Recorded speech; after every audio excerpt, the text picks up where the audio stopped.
സർക്കാർ ഉത്തരവ് വായിച്ച് മനസ്സിലാക്കാനുള്ള കഴിവ് പോലും പ്രതിപക്ഷാംഗങ്ങൾക്ക് ഇല്ലെന്ന് വാരപ്പെട്ടി പഞ്ചായത്ത് മുൻ പ്രസിഡന്റ് ചന്ദ്രശേഖരൻ നായർ. ഇദ്ദേഹത്തിന് ചികിത്സാ ആനുകൂല്യം ലഭ്യമാക്കിയതുമായി ബന്ധപ്പെട്ട് പ്രതിപക്ഷം പ്രതിഷേധവുമായി എത്തിയിരുന്നു. എന്നാൽ LDF ഗവൺമെന്റ് തനിക്ക് അനുവദിച്ചു നൽകിയ ആനുകൂല്യത്തിന് എതിരെയാണ് ഇടതു പഞ്ചായത്ത് അംഗങ്ങൾ പ്രതിഷേധിച്ചതെന്നും ചന്ദ്രശേഖരൻ നായർ ആരോപിച്ചു.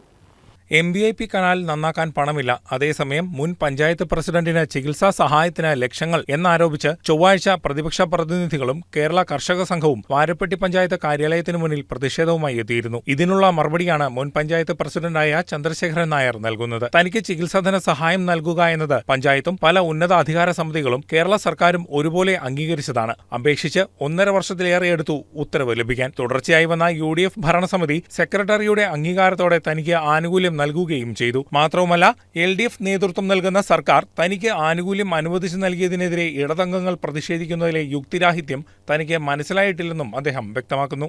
ഈ തവണ ചരിത്രത്തിലാദ്യമായി UDF തുടർഭരണം നിലനിർത്തിയതിൻ്റെ വിഷമമാണ് CPM-നുള്ളത്.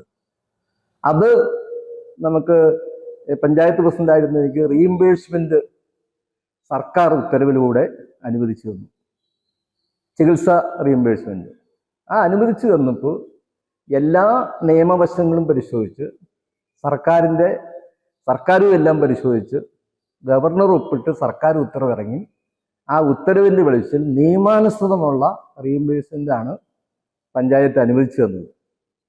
അനുവദിച്ചു തന്ന പഞ്ചായത്തിൽ സ്വാഭാവികമായും അവിടുത്തെ ജനപ്രതിനിധികൾക്കൊക്കെ ഉത്തരവ് വായിച്ചു നോക്കി അറിയാവുന്നതാണ്. ഞാൻ മനസ്സിലാക്കുന്നത് ഇവർ രാഷ്ട്രീയ പ്രേരിതം മാത്രമല്ല, ഉത്തരവ് വായിക്കാൻ പോലും ഇവിടുത്തെ ജനപ്രതിനിധികൾക്ക് പ്രതിപക്ഷ ജനപ്രതിനിധികൾക്ക് അറിയാനും പാടില്ല എന്നാണ് ഞാൻ മനസ്സിലാക്കുന്നത്.